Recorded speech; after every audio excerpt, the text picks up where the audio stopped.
I could not be here breathing and be comfortable if I was really as bad as they was making it. You know, nobody could be around me. So for me to be this calm, I must have some kind of inner peace. And my inner peace is knowing that once everybody take the time to really see what type of person I am, you'd be surprised that I stuck around this long. I have to make the life that I do live as happy as I can and try to do the best with what I have.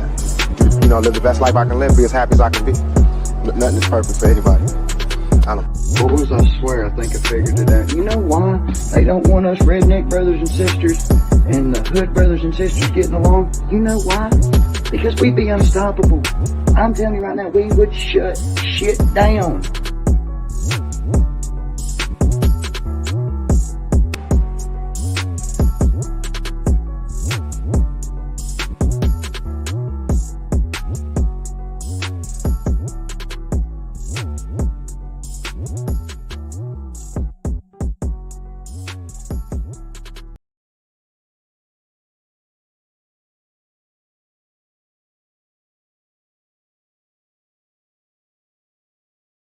The execution of a Missouri death row inmate is set to go ahead today after the state Supreme Court and the state's governor both rejected pleas to stop the procedure, despite prosecutors saying he may be innocent. 55-year-old Marcellus Williams is scheduled to be executed later today by lethal injection for the 1998 stabbing death of Lisha Gale Williams and has maintained his innocence in the case. Or rather, Williams has maintained his innocence in the case.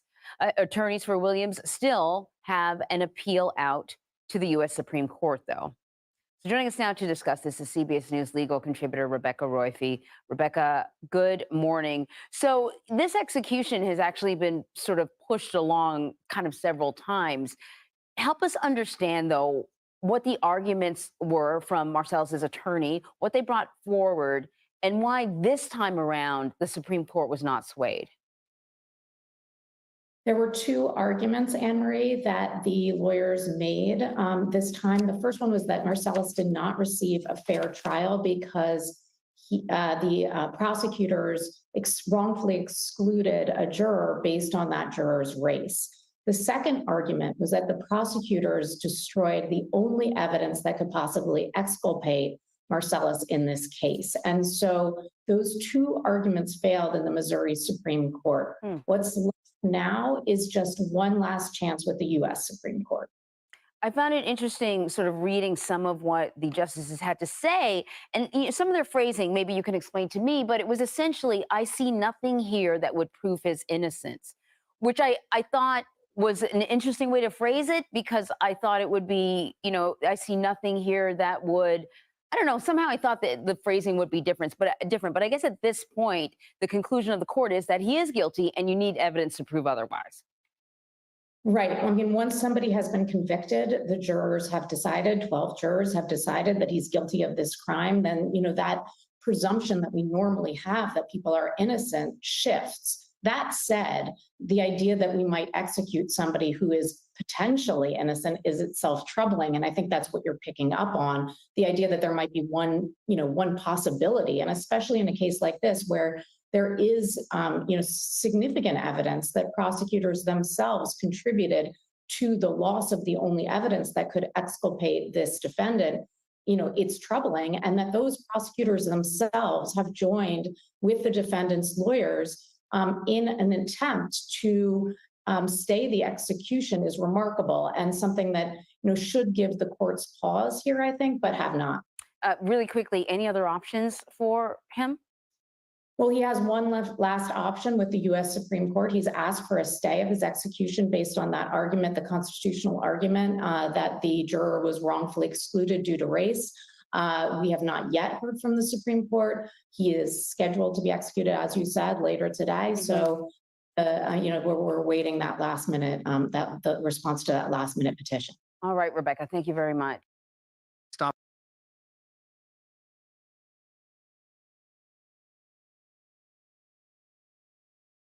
Feeling Claritin Clear is like Missouri plans to execute a death row prisoner tonight despite significant questions about his guilt. Marcellus Williams was convicted of murdering newspaper reporter Felicia Gale in 1998. He has always denied it, and some prosecutors in that office in the office that convicted him say the case is filled with holes. Missouri's governor says it will not stop the execution. Jerika Duncan has been following this case. Jerika, good morning. Good morning to you. Attorneys for 55-year-old Williams not only maintain his innocence, but they claim prosecutors botched the case, alleging evidence of racial bias and investigators' mishandling of the murder weapon before the trial. Now, despite the many questions surrounding Williams' conviction, the execution will go forward, barring a last-minute change. With only hours left before his execution, Marcellus Williams is nearly out of options. Last night, the Missouri Supreme Court rejected his request to cancel the execution, writing, "There is no credible evidence of actual innocence." Missouri Governor Mike Parson also denied his request for clemency, writing, "Mr. Williams has exhausted due process and every judicial avenue. Nothing from the real facts of this case have led me to believe in Mr. Williams' innocence." Williams is on death row for the 1998 murder of Felicia Gale. He is convicted of stabbing the newspaper reporter 43 times with a butcher's knife inside her suburban St. Louis home. Police say they found Gale's personal items and her husband's computer in Williams' car.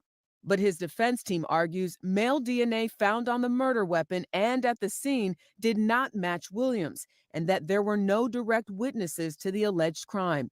He and his family have always maintained his innocence. I want a full exoneration because I believe wholeheartedly that my father that he is innocent. Williams' fight has been ongoing for more than 2 decades. Hours before his scheduled execution in 2017, then Governor Eric Greitens granted a stay due to unresolved questions about the DNA. He ordered a 5-person board to examine the case, but when he left office, the board dissolved without making any recommendations. Since then, defense attorneys, the current county prosecutor, and even Felicia Gale's family have all asked to take the death penalty off the table. Have you seen anything like this before? No, certainly this is an extraordinary case. We spoke to Williams' attorney, Tricia Rojo Bushnell, before the governor declined to halt the execution. I think what many of us struggle with when we see a situation like this is what's the point? How can this be a criminal justice system if this is the kind of outcome it delivers? A lot of people questioning that this morning. Williams' last chance at sparing his life sits with the U.S. Supreme Court. His legal team and county prosecutors told us they will work until the very last moments to stop Williams' execution. We did reach out to the Attorney General's office, but have not heard back. And I spoke to one of his attorneys this morning who said, they have these 3 pending, cases to the Supreme Court. They're hoping that it makes a difference. And the family has said that they're at peace with whatever decision is made because they've been here before. Oh, man. They've been here before. The idea of going forward with a death sentence when you haven't worked out the questions of guilt or innocence seems crazy to me. And what's so odd about this one, you all, is you have not only the family, the victim's family saying, wait a minute. Right. You have prosecutors saying that. And just the support and the amount of people that are really looking at this case to see what happens next. Wow. Jerika, thank you very much. Appreciate it.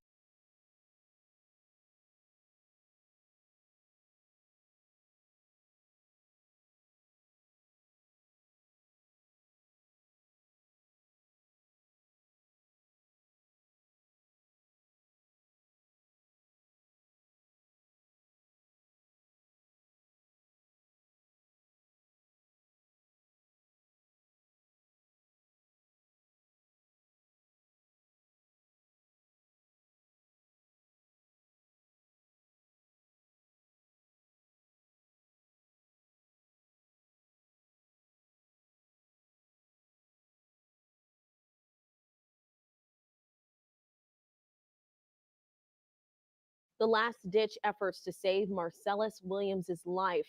A group against the death penalty plans to deliver more than 1 million signatures to the Missouri State Capitol in hopes of stopping the execution just hours from right now. Our Mercedes McKay joins us now live from University City with how his family is feeling about his death to come.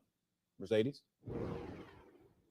Rennie and Sydney, nearly 12 hours from now, Missouri death row inmate Marcellus Williams is set to die by lethal injection. This morning, we're live outside the University City Police Department, where the investigation into this case started over 25 years ago. Williams was sentenced to death for the 1998 murder of former St. Louis Post-Dispatch reporter Felicia Gale, who was repeatedly stabbed during a burglary in her University City home. 24 hours ago, the Missouri Supreme Court refused to stop the execution, following a last-minute hearing where Williams' attorneys went over errors in the case, from jury selection to the mishandling of the murder weapon. Today in St. Louis spoke to Williams' son ahead of his father's execution. Marcellus Williams Jr. told our Rennie Knott he was still hoping for a miracle, but his family has also made peace. In this life, death is something that is going to come, you know? That's something that's for sure. You might not be rich, you might not get a dream car that you want, but you're going to die, and you got to make peace with that. So if this is the way that he going out, we already made peace. Allah is the best of all planners, so we're ready to face that when it comes. Williams is set to be executed tonight at 6 in Bonne Terre. And Rennie, we know that you sat down with Marcellus Williams Jr. just last week and spoke with him about how emotional this day will be for him.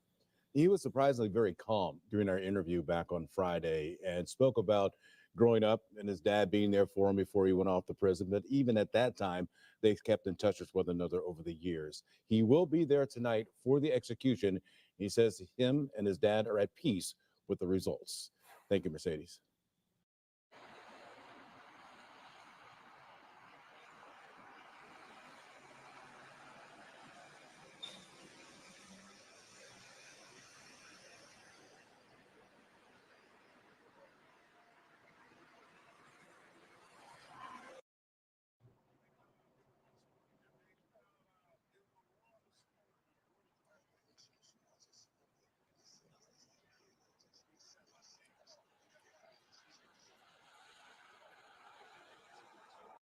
Growing controversy in Missouri over the fate of 55-year-old inmate Marcellus Williams, who's set to be put to death on Tuesday. If this were merely a wrongful conviction without the death penalty attached, it would be a much different case. He was convicted of first-degree murder of Felicia Gale in 1998, but his attorneys say the murder weapon was handled by multiple people, tainting DNA evidence. The evidence and its mishandling definitely had an effect on the case overall. Prosecutors were ready to cut a deal for Williams to get life without parole back in August. Everyone was on board, except Missouri Attorney General Andrew Bailey. The Attorney General's office just took a absolute hard line, resisting any hearing, any evidence, any conclusion other than finality. In a press release, Bailey agreed the murder weapon had been handled by many actors, but also indicated the victim's personal items were found in Williams' car after her killing. The judge agreed with Bailey, and the execution date remains. But this puts a new spotlight on Attorney General Bailey and his role in other cases. Chris Dunn served more than 30 years for a murder conviction in St. Louis before key witnesses recanted. A judge ruled this year he should be released immediately, but Bailey's office blocked that too, saying the witnesses' reversals were coerced. The state's high court stepped in and Dunn was released a week later. Bailey also opposed the release of Sandra Hemme, who served 40 years in prison for a murder even after a judge overturned her conviction. Bailey's office argued she should serve additional time for a previous violent conviction. For decades, attorneys general of this state have always taken the position that the conviction and sentence and appeal are over. The case is final, and it's their job to protect finality. Michael Wolff is the former Chief Justice of the Missouri Supreme Court. He worked directly on the Williams case. The ethical standards of our profession say that the prosecutor's job is not just to secure a conviction, but to see that justice is done. In a statement, Bailey's office says, in part, too often people forget about all the evidence that was used to convict the defendant. We review each case on a case-by-case basis. Dunn, in an interview alongside his wife, tells us he and others like him have a hard time moving forward. Don't ever say that it can't happen to you, because just as it done to me, it can happen to anyone. Stephen Romo, NBC News. Thanks for watching. Stay updated about breaking news and top stories on the NBC News app or follow us on social media.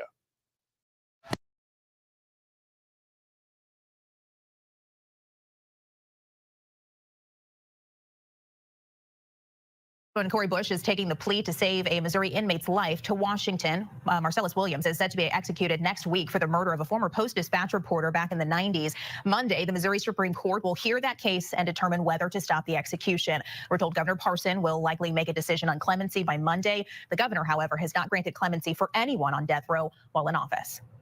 Within the last 4 decades, only 4 individuals on death row have been exonerated in Missouri. Since 1973, at least 200 people have been exonerated from death row in the U.S.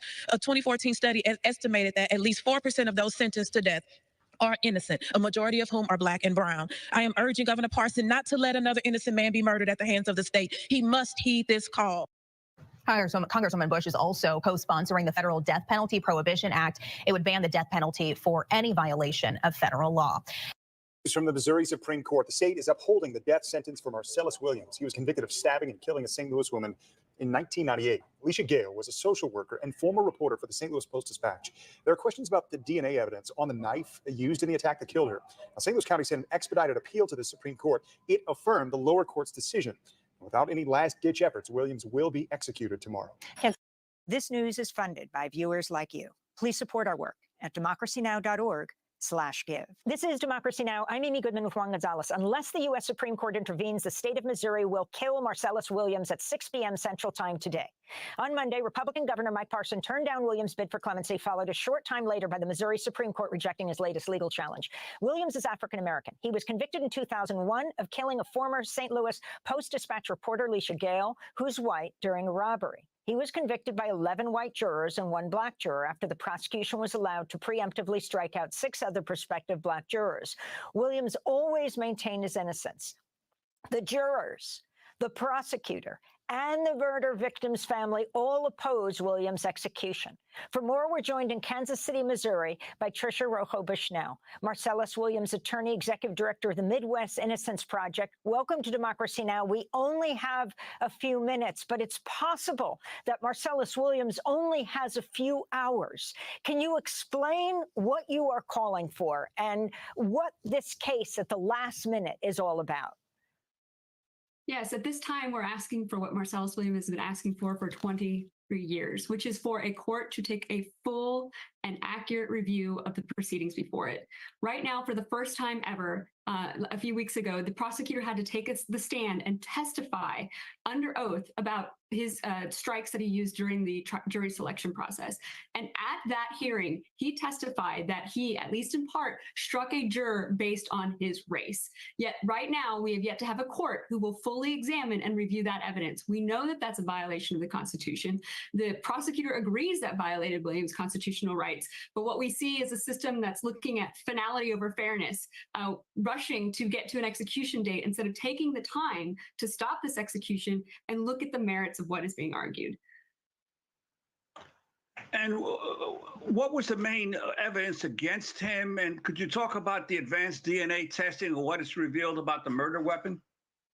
Yes. So Mr. Williams was convicted based on what we know is a leading cause of wrongful conviction, which is essentially informant testimony. So this is a murder where there were no leads for months and months. And then at some point, the police suggested to the victim's husband that he should offer a reward. And it was only then, after a $10,000 reward had been offered, that the first informant came forward, a jailhouse informant, who said also that he wouldn't testify until he got the money. The information he provided was information that was essentially out in the public sphere from the newspaper, but he also provided information about another informant, a woman named Laura Asaro, who had had connections to Marcellus Williams in the past. She also not only had incentivized by the reward money, but the police forced her to talk by picking her up on her own warrants and saying, you know, we can arrest you and charge you with these crimes unless you help us here. At the time of the crime, there was a number of pieces of forensic evidence, including bloody footprints and hairs found at the crime scene, all of which exclude Marcellus Williams. In 2015, however, Mr. Williams requested additional DNA testing of the murder weapon, which was a knife found still protruding from the victim's body. That DNA testing was performed. Male DNA was found on that murder weapon, and it excludes Marcellus Williams. He is not the person who left that DNA on the knife. Based on all of that evidence, the prosecutor reviewed the case, brought forward this motion to overturn Mr. Williams' conviction on the basis of innocence, as well as on the basis of these constitutional violations, including racial discrimination.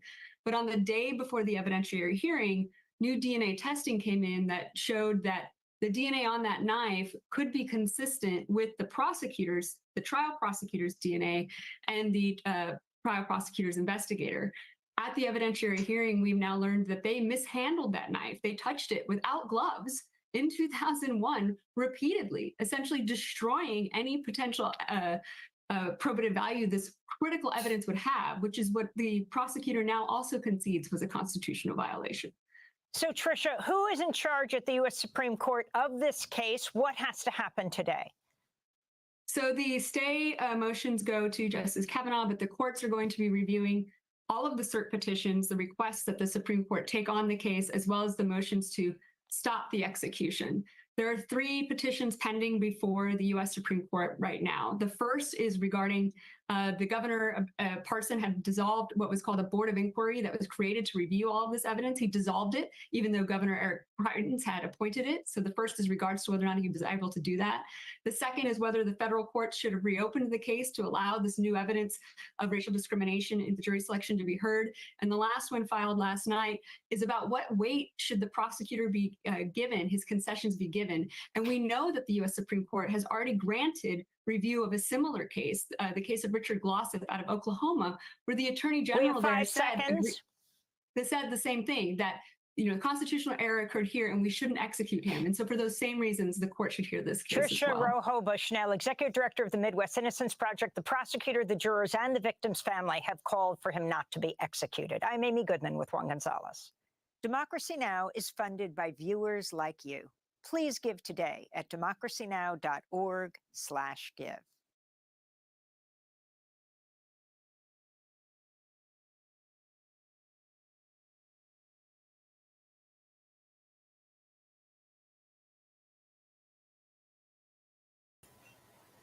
Now, I don't see the buttons. I got it for you. Okay. All right, blessings, family. You got Grace Levi here, and I just wanted to keep you up to date on what's going on around the United States. We have a lot of wrongful criminality that is coming from our political figures and elected officials. So in this particular situation, we have a young man who has been in jail for a while here, and the court refused to review the DNA experts' evidence that could exonerate him. So I really thought it was very important for me to bring this to my audience. I love you, Levi family. I want to keep you informed. Hopefully today they will be able to get a stay on Mr. Williams' wrongful execution, but this is supposed to happen tonight. So what we're going to do is keep you up to date on this particular situation, and if we have any updates, we will let you know. I want to say thank you so much for being here with Grace Levi. Tonight we'll be coming back. We're going to be talking about the migrant issue in Chicago. It is out of control and it's turning deadly. We have the Chicago gangs versus the Venezuela migrants. Okay, so I want to say thank you again for being here with Grace Levi, being part of the family. And you already know we're here with the trending news that you need to be aware of to keep you on point no matter where you're at in the United States, as well as we be building the critical thinking skills that we all need to ask the right questions. I could not be here breathing and be comfortable if I was really as bad as they was making it. Nobody could be around me. So for me to be this calm, I must have some kind of inner peace. And my inner peace is knowing that once everybody take the time to really see what type of person I am, you'd be surprised that I stuck around this long. I have to make the life that I do live as happy as I can and try to do the best with what I have. Live the best life I can live, be as happy as I can be. Nothing is perfect for anybody. I don't know. Boys, I swear, I think I figured it out. You know why they don't want us redneck brothers and sisters and the hood brothers and sisters getting along? You know why? Because we'd be unstoppable. I'm telling you right now, we would shut shit down.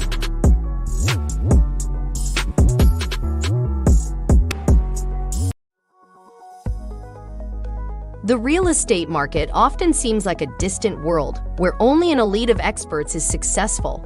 In a time of so much uncertainty in the air and bad news, realist investing can seem intimidating.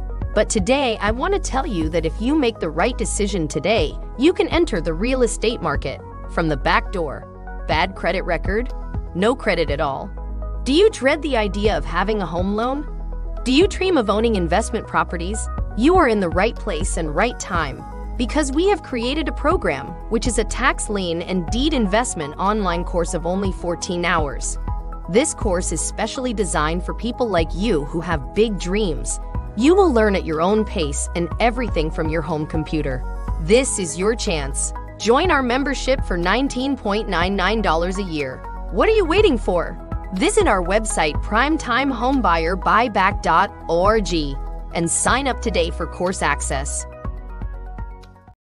Hold up, guys. I don't think we're done. We have the actual clip of the Supreme Court to hear the arguments for Mr. Williams' appeal. And this took place yesterday. So we're going to put it on the screen, y'all, and we're going to listen to this, okay? Thank you so much for being with us. That was a word from our sponsors. Let's keep this broadcast moving. We have more to share. Let's go. Hold on, y'all. Make sure I had it up there. Let's get it. Appropriate to remand this back to the trial court and ask for Judge Hilton, who is in that courtroom, to issue these findings of fact with respect to all these issues. And what I would also note, Your Honor, is on top of Judge Sippel's ruling, what we saw then over the weekend is that Judge Kelly in the Eighth Circuit said that she was extremely troubled by the exact same conversation that occurred. So I don't think that, Judge Sippel's argument is really going to be with the deciding factor here. The important part, Your Honor, is that with respect to the Batson violation, what happened is once the trial prosecutor was placed under oath and subjected to cross-examination, he said the quiet part out loud. He admitted that there was actually a racial component here, and that is unconstitutional. When this court issued its original ruling, the court's wording was very, very careful. It said, when the trial prosecutor had said that they just looked similar, there was nothing, quote, overtly or, quote, inherently racial about that. Now it has become overt. It was expressly stated that there was a racial component. And that is what is so important here. And I think that there's a reason that you don't see that in the Attorney General's brief, is they really don't want to address the actual statements that were made. He said he struck a juror in part because he was a young Black man with glasses. That is unacceptable. We cannot stand for that. Just because we're hearing about it 1 month before an execution date doesn't mean that it's too late. That is the entire purpose of 547.031, is it allows us up to the last moment to come back and correct an injustice. This was a bipartisan bill that was passed by the General Assembly and signed by Governor Parson. This is not activism. This grants the right to every single local prosecutor in the state of Missouri, when they see an injustice, to come forward and correct it. That's what happened here. This is a trial prosecutor where this is not his first Batson violation. Judge Ross, when he was still a state court judge and before he became a federal court judge, also found that this trial prosecutor had committed a Batson violation in the McFadden case. This is not the first time. Also, we have the trial prosecutor's notes from this trial, except for one component of it, the voir dire notes. That is incredibly suspicious. And that is one of the reasons that it led the prosecuting attorney's office to bring this, because this is someone who had a history. And what we've now heard is that everyone's worst suspicions were true. There was a racial component of this.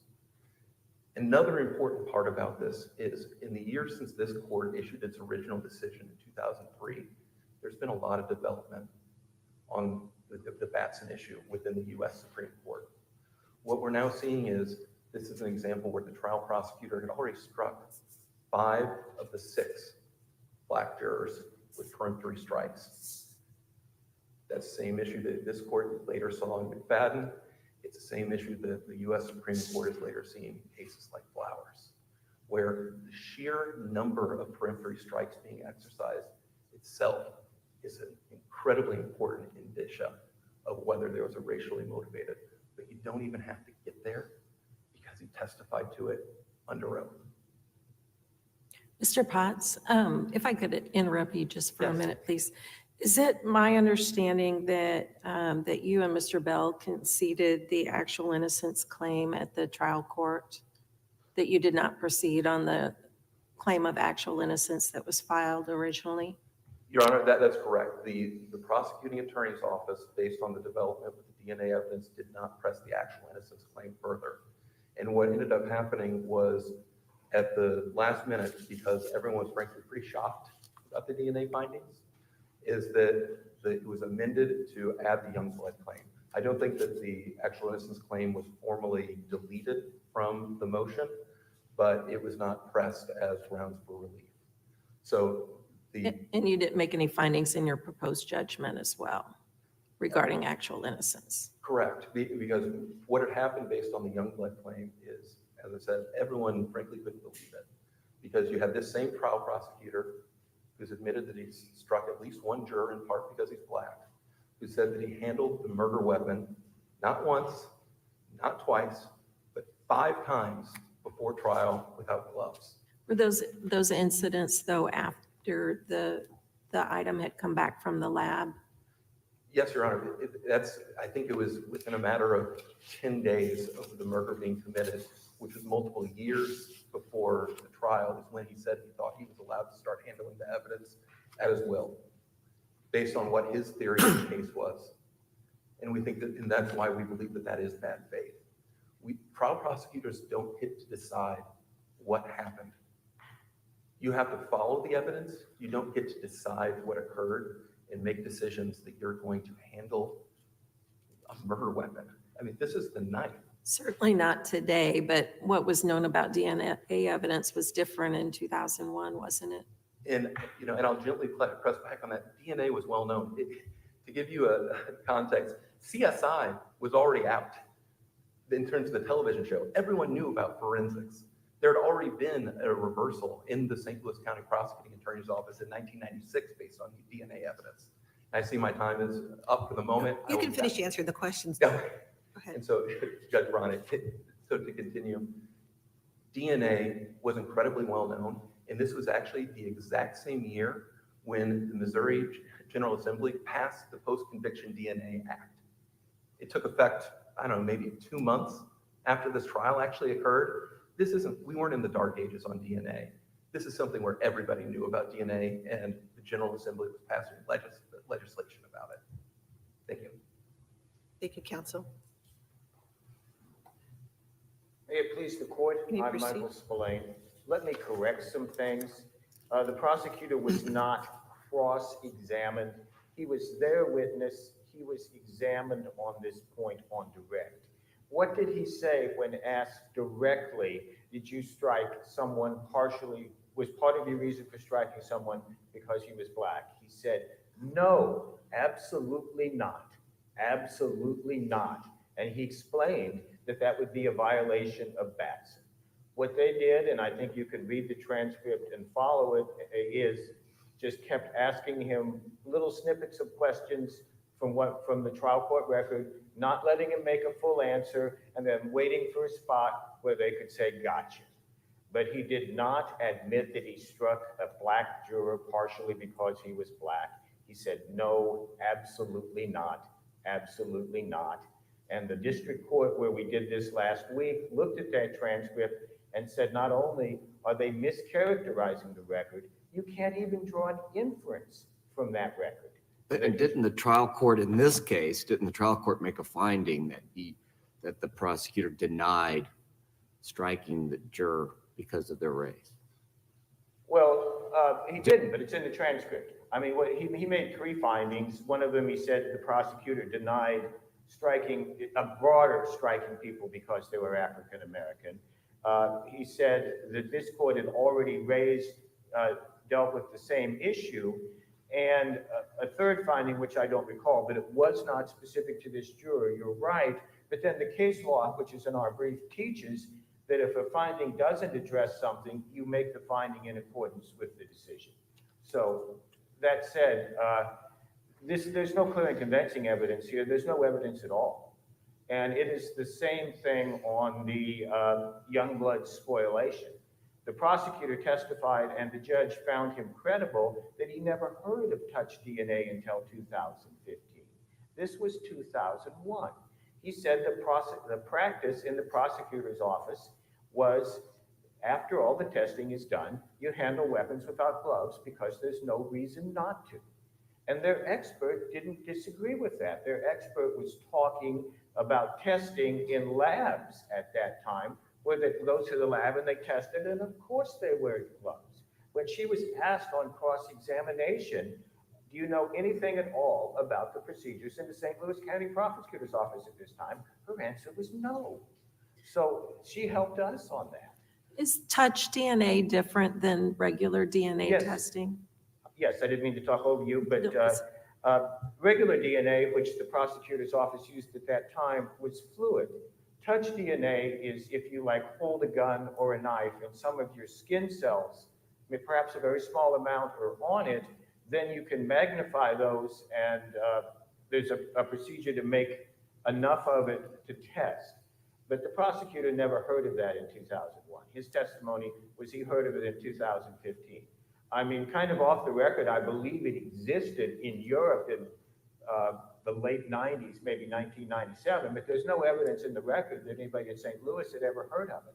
So there was no reason to touch to wear gloves on the knife, because as the prosecutor said, there would have been no point in it. And we know he wasn't trying to destroy evidence because we know there were fingernail clippings. And he was very careful that those could still possibly be tested in his beliefs. So he said, I'm not going to open this package without wearing gloves because I don't want to contaminate it. So he wasn't trying to contaminate anything. As far as the fingerprints that they talk about, their brief refers to bloody fingerprints. There were no bloody fingerprints. There were fingerprints, and there was testimony at trial from the fingerprint examiner that we destroyed fingerprint lifts that were unusable because we couldn't compare them to anything. They're unusable, that's what we do. That isn't bad faith destruction of evidence. Something else they said, that the reason they brought the case was because of the prosecutor's notes that were missing, or part of the reason, if I understood them correctly. If you read the testimony of their investigator, it's the last one in the transcript, he said, we went down and got the file out of the locked vault where it had been locked up for years in February 2014. They brought this case, February 2024. They brought this case in January 2024. They brought this case by looking at this court's decisions and saying, we can attack that one. But they did not go and actually look at their own file for another month. So to say that that's the reason they brought this case doesn't fit with the testimony. And I'd invite you to look at the testimony of their expert. Before I move on to other things, are there any questions on that bit? All right, I would just say this, the standard is clear and convincing evidence, which is evidence that instantly tilts the balance in the favor of the proposition they're offering against all the other evidence. On those two claims that they've mentioned, there's no clear and convincing evidence. There's no evidence at all. And I think the judge is kind of a hero here because he stood up and followed the law. And I would say that about the prosecutor. There are all kinds of things saying bad things about the prosecutor, that he deliberately in bad faith destroyed evidence, that he struck people because they were African American, and that's in the briefs and names him by name, but that's just wrong. He didn't do that, and he shouldn't have his reputation trashed for this without any evidence at all. I will talk a little bit about jurisdiction. I'm not sure there is any. I think you've read our jurisdictional statement.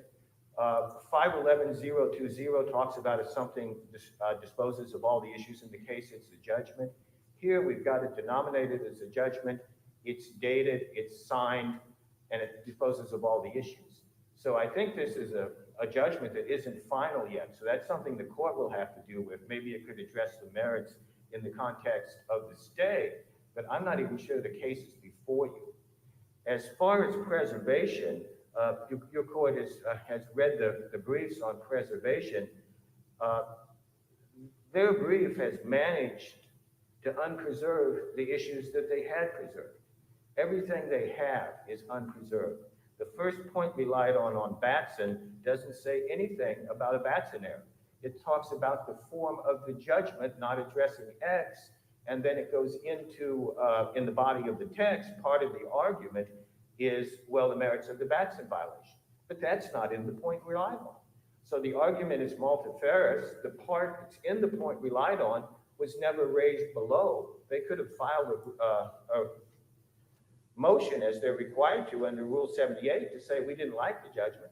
They didn't do that. So the part in the point relied on isn't preserved, and the Batson itself isn't in the point relied on. So, I mean, they've managed to unpreserve that. As there's a similar thing with the Youngblood, because the Youngblood is multifarious in that it raises both the fingerprints and the knife handle. So that's not preserved.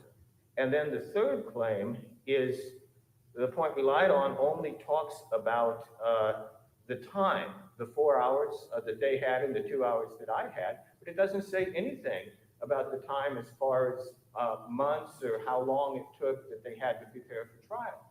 So that's not in the point relied on, but more importantly, it was never raised at the court below.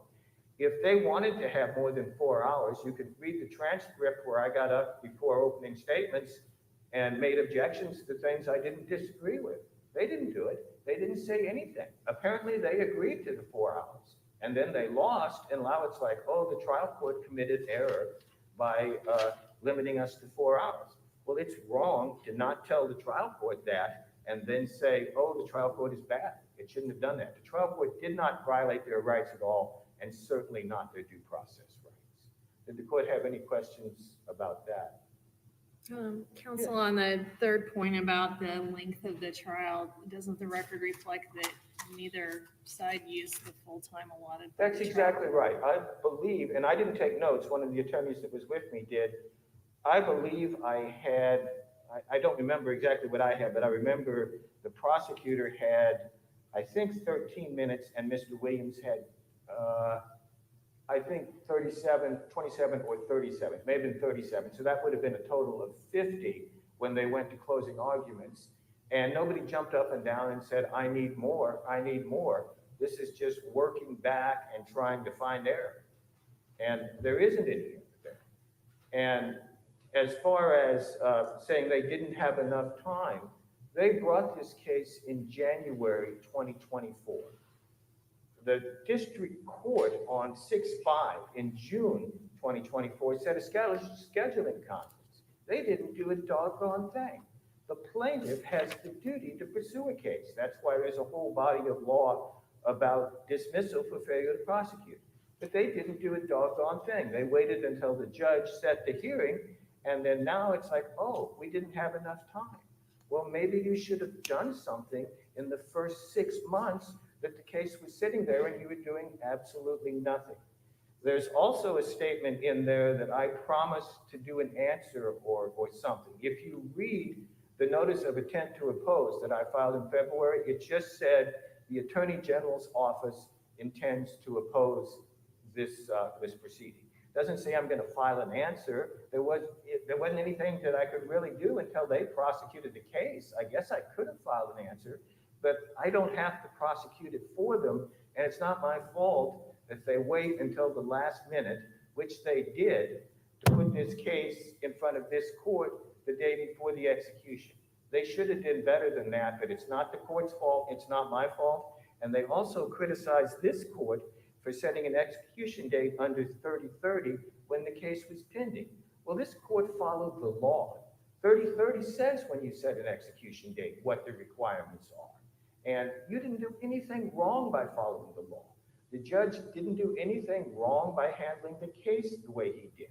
The prosecutor didn't do anything wrong by touching the knife when there was no reason to believe that there was a reason not to touch the knife. And the prosecutor did not make any strikes that were partially based on race. The argument that they made in their motion to vacate is exactly the argument this court rejected in the direct appeal opinion, which was it's race-based because they look similar. And this court discussed that and said, no, it is not race-based. And now what they've got is he used the word brother instead of they just look similar. He said they look like brothers, and they say, that is an admission that the strike is race-based. No, it's not. It's the same thing he said that this court reviewed 20 years ago, just with different words. And when they actually asked him the question, it was no, absolutely not. I did not strike him because he was, in part, because he was African-American. That's what the record says. And what the district court said, which they don't like, but the district court who reviewed this last week said, not only is that a mischaracterization, you can't even draw an inference from this record that it was race-based. And it isn't drawing an inference, it's proving it by clear and convincing evidence. They didn't prove it by any evidence, certainly not clear and convincing. Probably I should ask the questions again. I don't want you to go away not having answered anything you want to know. All right, I would just say this, nothing they have is preserved. I don't think this court has jurisdiction to hear the case, but I would ask that you write an opinion that addresses the merits of these issues ex gratia, or however you want to do it, so that you can do it in addressing the stay, because I think that's important. And if you could find your way to say that the prosecutor isn't Satan, I'd appreciate that too. Thank you. Thank you, counsel. Counselor, do you agree that neither you nor Mr. Williams used the time that the court allotted for you for the hearing? No, there's no dispute that the full amount of time wasn't used, but that's also because you have to make strategic decisions based on the amount of time that you're allotted and whether you can call the witnesses who you want to call. For example, Mr. Williams was going to be testifying likely for an hour to an hour and a half on there. There was no opportunity to actually put him on the stand because of the limited amount of time that was there. Between you and Mr. Williams, there was 4 hours allotted, and then the state was allotted 2 hours. Is that correct? Yeah, to be clear, there was 2 hours for the prosecuting attorney's office, 2 hours for Mr. Williams, 2 hours for the AG's office, Your Honor. And then what about the fact that you filed no 7807C motion? I mean, there's this court has case law, regarding the juvenile cases where there's a requirement by statute, not necessarily even, requesting findings of fact. Even in cases where the statute requires you to make findings of fact, if you think one was presented that wasn't found, you're required to bring that to the trial court's attention. I'm glad you asked that because I have a couple different responses to that. The first one is the issue here is that the court didn't reach the merits. This isn't about the form and language. It would be about the form and the language if the court had actually reached the merits of the Batson challenge. But didn't they I mean, the court made a finding that the prosecutor denied striking jurors because of their race. So Judge Powell, that is not what the finding is, if I can gently push back on that. That is at most a summary of testimony. And all that summary of testimony says is that he denied systematically striking black jurors. All that Batson requires is the striking of one black juror. That is clear under Flowers and all the U.S. Supreme Court's precedent. So it's non-responsive to the issue at hand, which is whether juror number 64, who said that he was willing to impose the death penalty, provided no pushback to that, to the prosecutor whatsoever, and should have been an ideal juror, except for the fact that according to the trial prosecutor, he was a young black man with glasses. That is unacceptable under the Constitution. With respect to the jurisdictional issue, I also wanted to say the court should be, I think the court clearly has jurisdiction. It would create enormous problems. Think about ballot measures, just thinking about last week. If we're going to deprive this court of jurisdiction just because something's on an expedited basis. The court has jurisdiction over a judgment. The finality rules, that refers to the triggers that will relate to everything else. And with respect to the inability to, address the form and language, Your Honor, we can't be put in a catch-22. There's no way that we were going to have the time to actually come and brief this before this court. We're already here on Monday morning before the day of execution. There's no practical way. With that, what we would respectfully request is that the court would either enter judgment with respect to the trial prosecutor's motion, or alternatively, send this back to Judge Hilton so that he can make the actual findings that are necessary for this Batson claim so that this court can review it. We thank the court for its time. Thank you, counsel. Matter be taken under submission. The court will be in recess.